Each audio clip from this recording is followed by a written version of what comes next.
Marcos 13. Ao sair Jesus do templo, disse-lhe um de seus discípulos: Mestre, que pedras, que construções? Mas Jesus lhe disse: Vê estas grandes construções, não ficará pedra sobre pedra, que não seja derribada. No Monte das Oliveiras, defronte do templo, achava-se Jesus assentado quando Pedro, Tiago, João e André lhe perguntaram em particular: Dize-nos quando sucederão estas coisas e que sinal haverá quando todas elas estiverem para cumprir-se? Então Jesus passou a dizer-lhes: Vede que ninguém vos engane, muitos virão em meu nome, dizendo sou eu, e enganarão a muitos. Quando, porém, ouvirdes falar de guerras e rumores de guerra, não vos assusteis, é necessário assim acontecer, mas ainda não é o fim. Porque se levantará nação contra nação e reino contra reino. Haverá terremotos em vários lugares e também fomes. Estas coisas são os princípios das dores. Estai vós sobre aviso, porque vos entregarão aos tribunais e às sinagogas, sereis açoitados e vos farão comparecer à presença de governadores e reis por minha causa, para lhes servir de testemunho. Mas é necessário que primeiro o evangelho seja pregado a todas as nações. Quando, pois, vos levarem e vos entregarem, não vos preocupeis com o que haveis de dizer, mas o que vos for concedido naquela hora, isso falai, porque não sois vós os que falais, mas o Espírito Santo. Um irmão entregará à morte outro irmão, e o pai ao filho. Filhos haverá que se levantarão contra os progenitores e os matarão. Sereis odiados de todos por causa do meu nome, odiados de todos por causa do meu nome. Aquele, porém, que perseverar até ao fim, esse será salvo. Quando, pois, virdes o abominável da desolação situado, onde não deve estar quem lhe entenda, então os que estiverem na Judéia fujam para os montes. Quem estiver em cima no eirado não desça, nem entre para tirar da sua casa alguma coisa, e o que estiver no campo não volte atrás para buscar a sua capa. Ai das que estiverem grávidas e as que amamentarem naqueles dias. Orai para que isso não suceda no inverno, porque aqueles dias serão de tamanha tribulação como nunca houve, desde o princípio do mundo que Deus criou até agora, e nunca mais haverá. Não tivesse o Senhor abreviado aqueles dias e ninguém se salvaria, mas por causa dos eleitos que ele escolheu, abreviou tais dias. Então, se alguém vos disser, eis aqui o Cristo, ou ele ali, não acrediteis, porque surgirão falsos cristos e falsos profetas, operando sinais e prodígios para enganar, se possível, os próprios eleitos. Estais vós sobre aviso, tudo vos tenho predito. Mas naqueles dias, após a referida tribulação, o sol escurecerá e a lua não dará a sua claridade, as estrelas cairão do firmamento, e os poderes do céu serão abalados. Então verão o Filho do Homem vir nas nuvens com grande poder e glória, e ele enviará os anjos e reunirá os seus escolhidos dos quatro ventos, da extremidade da terra até a extremidade do céu. Aprendei, pois, a parábola da figueira. Quando já os seus ramos se renovam e as folhas brotam, sabeis que está próximo o verão. Assim também vós, quando virdes acontecer estas coisas, sabei que está próximo às portas. Em verdade vos digo que não passará esta geração sem que tudo isso aconteça. Passará o céu e a terra, porém as minhas palavras não passarão. Mas a respeito daqueles dias ou da hora, ninguém sabe senão nem os anjos do céu, nem o Filho, senão o Pai. Estai de sobreaviso, vigiai e orai, porque não sabeis quando será o tempo. É como um homem que, ausentando-se dos pais, deixa a sua casa, dá autoridade aos seus servos, a cada um a sua obrigação, e ao porteiro ordena que vigie. Vigiai, pois, porque não sabeis quando virá o dono da casa, se à tarde, se à meia-noite, se ao cantar do galo, se pela manhã, para que, vindo ele inesperadamente, não vos ache dormindo. O que, porém, vos digo a todos: vigiai. Marcos 14. Dali a 2 dias era a Páscoa e a festa dos pães asmos, e os principais sacerdotes e os escribas procuravam como o prenderiam à traição e o matariam, pois diziam: não durante a festa, para que não haja tumulto entre o povo. Estando ele em Betânia, reclinado à mesa em casa de Simão, o leproso, veio uma mulher trazendo um vaso de alabastro com preciosíssimo perfume de nardo puro, e quebrando o alabastro, derramou o bálsamo sobre a cabeça de Jesus. Indignaram-se alguns entre si e diziam: para que este desperdício de bálsamo? Porque este perfume poderia ser vendido por mais de 300 denários e dar-se aos pobres.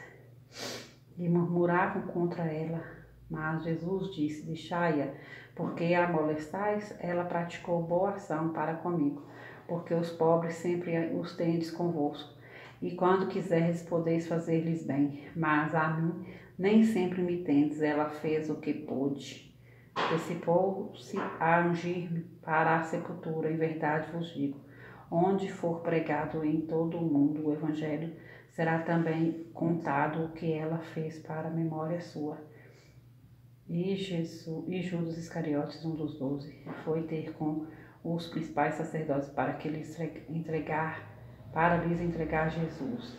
Eles, ouvindo, alegraram-se e lhe prometeram dinheiro. Nesse meio tempo, buscava ele uma boa ocasião para o entregar. E no primeiro dia da festa dos pães asmos, quando se fazia o sacrifício do cordeiro pascual, disseram-lhe seus discípulos: onde quer que vamos fazer os preparativos para comeres a Páscoa?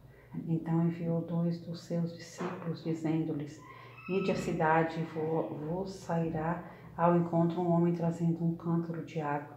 Segui-o e dizei-o ao dono da casa, onde ele entrar, que o mestre pergunta: onde é o meu aposento, no qual hei de comer a Páscoa com os meus discípulos? E ele vos mostrará um espaçoso cenáculo mobilado e pronto. Ali fazei os preparativos. Saíram, pois, os discípulos, foram à cidade e, achando tudo como Jesus lhes tinha dito, prepararam a Páscoa. Ao cair da tarde, foram com os 12. Quando estavam à mesa e comiam, disse Jesus: em verdade vos digo que um dentre vós, o que come comigo, me trairá.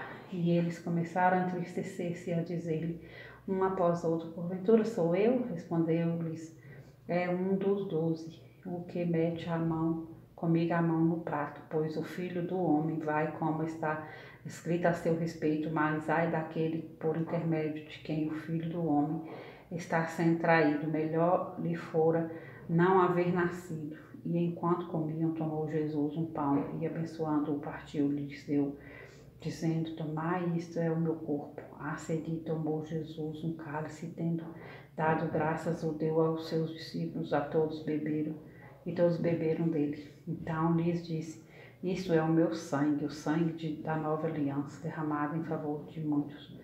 Em verdade vos digo que jamais beberei do fruto da videira, até aquele dia em que eu hei de beber novo no reino de Deus.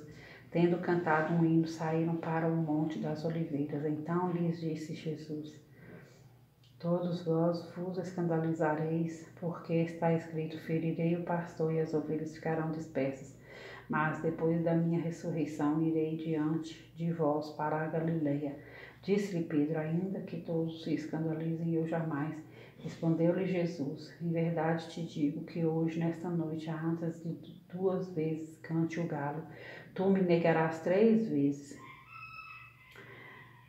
Mas ele insistia com mais veemência: ainda que me seja necessário morrer contigo, e de nenhum modo te negarei. Assim disseram todos. Então foram a um lugar chamado Getsêmani. Ali chegados, disse Jesus a seus discípulos: assentai-vos aqui enquanto eu vou orar. E levando consigo a Pedro, Tiago e João, começou a sentir-se tomado de pavor e de angústia, e lhes disse: a minha alma está profundamente triste até a morte. Fique aqui e vigiai, ficai aqui e vigiai. E adiantando-se um pouco, prostrou-se em terra e orava para que, se possível, lhe fosse poupada aquela hora. E dizia: Abba, Pai, tudo te é possível, passa de mim este cálice. Contudo, não seja o que eu quero, e sim o que tu queres. Voltando-se, achou-os dormindo, disse a Pedro: Simão, tu dormes? Não pudeste vigiar nem uma hora? Vigiai e orai, para que não entreis em tentação. O espírito, na verdade, está pronto, mas a carne é fraca.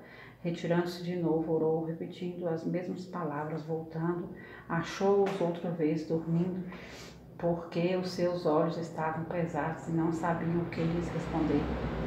E veio pela terceira vez e disse-lhes: Ainda dormes e repousais? Basta, chegou a hora. O Filho do Homem está sendo entregue nas mãos dos pecadores. Levantai-vos, vamos. Eis que o traidor se aproxima. E logo falava ele ainda, quando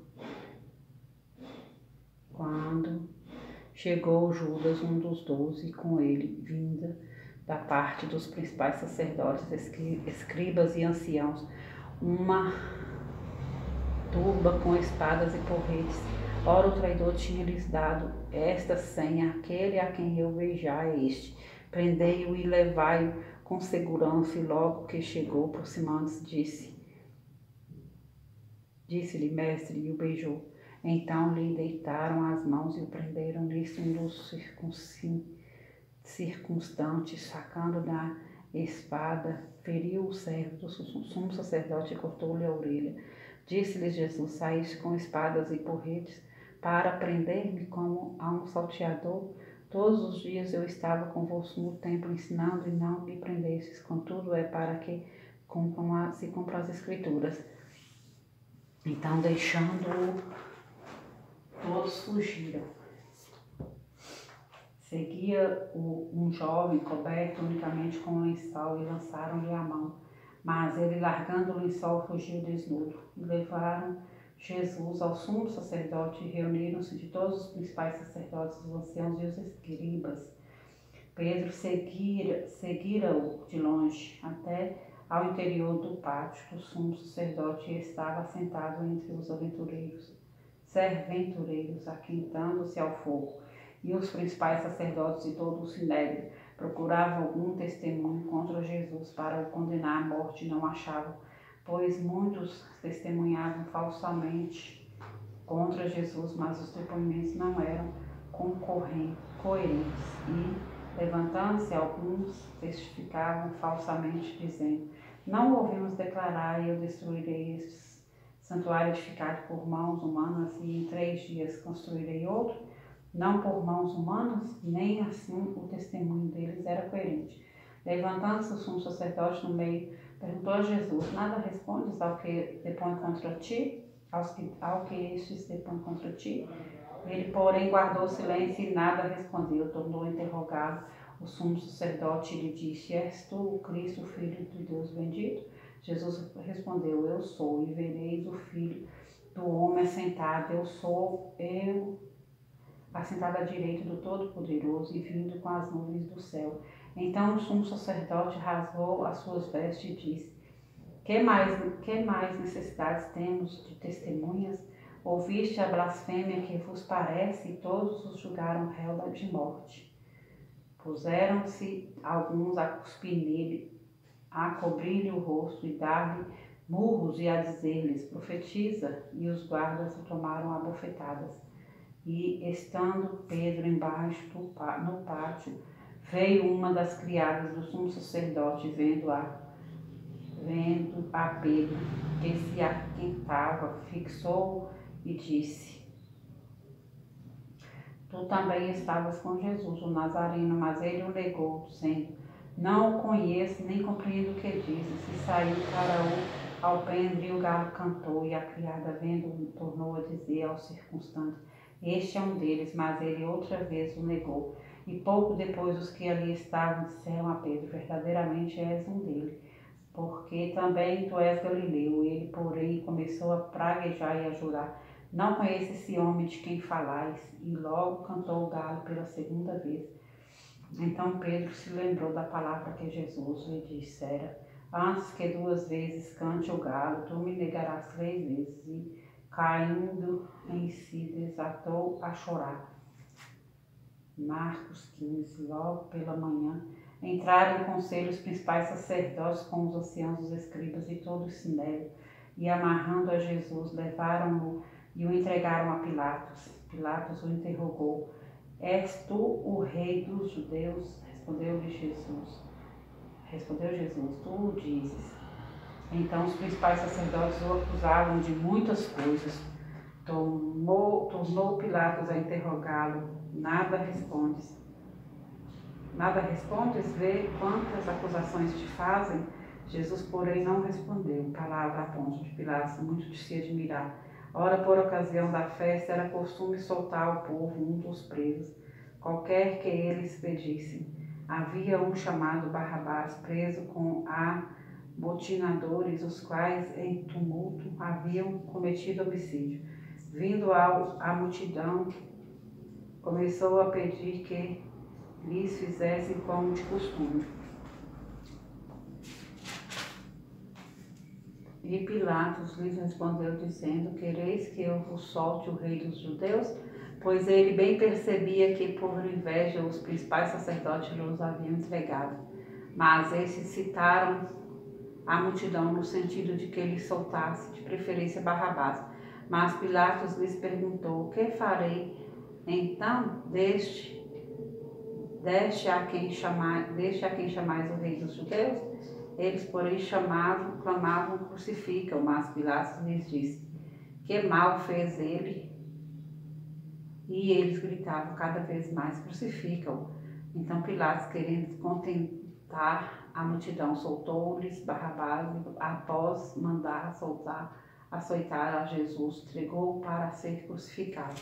Então os soldados o levaram para dentro do palácio, que é o pretório, e reuniram todo o destacamento e vestiram-no de púrpura e, tecendo uma coroa de espinhos, lhe a puseram na cabeça.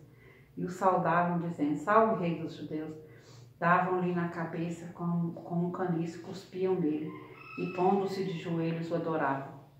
Depois de o terem escarnecido, despiram-lhe a púrpura e o vestiram com as suas próprias vestes. Então conduziram Jesus para fora com o fim de o crucificarem. E obrigaram a Simão Cirineu, que passava vindo do campo, pai de Alexandre e de Rufo, a carregar-lhe a cruz. E levaram Jesus para o Gólgota, que quer dizer lugar da caveira. Deram-lhe a beber vinho com mirra, e ele, porém, não tomou. Então o crucificaram e repartiram entre si as vestes dele, lançando-lhe sorte para ver o que levaria cada um. Era a hora terceira quando o crucificaram, e por cima estava em epígrafe a sua acusação: o rei dos judeus. Com ele crucificaram 2 ladrões, um à sua direita e outro à sua esquerda. E cumpriu-se a escritura que diz: com malfeitores foi contado. Os que iam passando blasfemavam dele, meneando a cabeça e dizendo: tu que destrói o santuário e em 3 dias o reedifica, salva-te a ti mesmo, descendo da cruz. De igual modo, os principais sacerdotes com os escribas, escarnecendo entre si, diziam: salvou os judeus, a si mesmo não pode salvar-se. Desça agora da cruz o Cristo, o Rei de Israel, para que vejamos e creiamos. Também os que com eles foram crucificados o insultavam. Chegada a hora 6ª, houve trevas sobre toda a terra até a hora 9ª. À hora 9ª, clamou Jesus em alta voz: Eloi, Eloi, lama sabachthani, que quer dizer: Deus meu, por que me desamparastes? Alguns dos que ali estavam, ouvindo isto, diziam: vede, chama por Elias. E um deles correu a embeber uma esponja em vinagre, pondo-a na ponta de um caniço, deu-lhe de beber, dizendo: deixai, vejamos se Elias vem tirá-lo. Mas Jesus, dando um grande brado, expirou, e o véu do santuário rasgou-se em 2 partes, de alto a baixo. O centurião que estava em frente dele, vendo que assim expirara, disse: verdadeiramente este homem era o Filho de Deus. Estavam também ali algumas mulheres observando de longe, entre elas Maria Madalena, Maria, mãe de Tiago, o menor, e de José e Salomé, as quais, quando Jesus estava na Galileia, o acompanhavam e serviam, e além dessas, muitas outras que haviam subido com ele para Jerusalém. Ao cair da tarde, por ser o dia da preparação, isto é, a véspera do sábado, vindo José de Arimateia, Lúcio, membro do Sinédrio, que também esperava o reino de Deus, dirigiu-se resolutamente a Pilatos e pediu o corpo de Jesus. Mas Pilatos admirou-se de que ele já estivesse morrido, e tendo chamado o centurião, perguntou-lhe se havia muito que morrera. Após certificar-se pela informação do comandante, cedeu o corpo a José. Este, baixando o corpo da cruz, envolveu-o em um lençol que comprara e o depositou em um túmulo que tinha sido aberto numa rocha, e rolou uma pedra para a entrada do túmulo. Ora, Maria Madalena e Maria, mãe de José, observaram onde ele foi posto. Marcos 16. Passado o sábado, Maria Madalena, Maria, mãe de Tiago e Salomé compraram aromas para irem embalsamá-lo.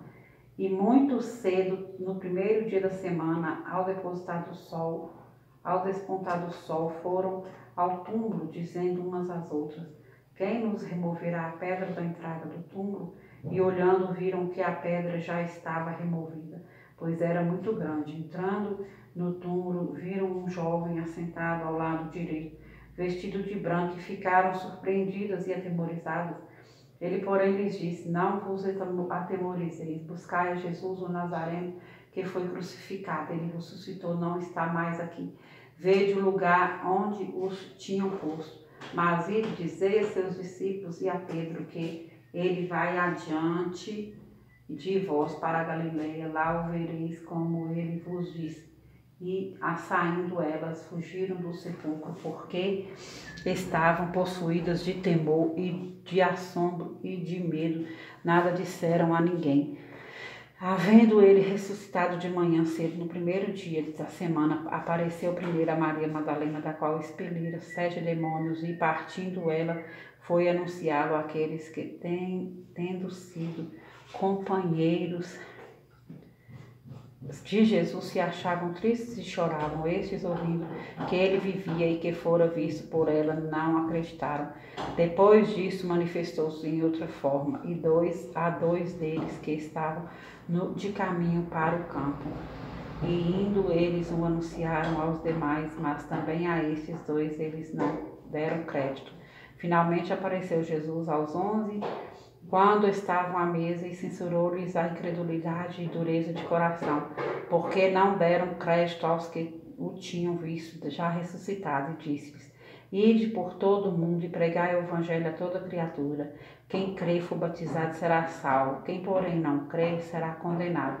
Estes sinais hão de acompanhar aqueles que creem em meu nome: expelirão demônios, falarão novas línguas, pegarão em serpentes, e se alguma coisa mortífera beberem, não lhes fará mal. Se impuserem as mãos sobre enfermos, eles ficarão curados. De fato, o Senhor Jesus, depois de lhes ter falado, foi recebido no céu e assentou-se à destra de Deus. E eles, tendo partido, pregaram em toda parte, cooperando com eles o Senhor e confirmando a palavra por meio de sinais que se seguiam.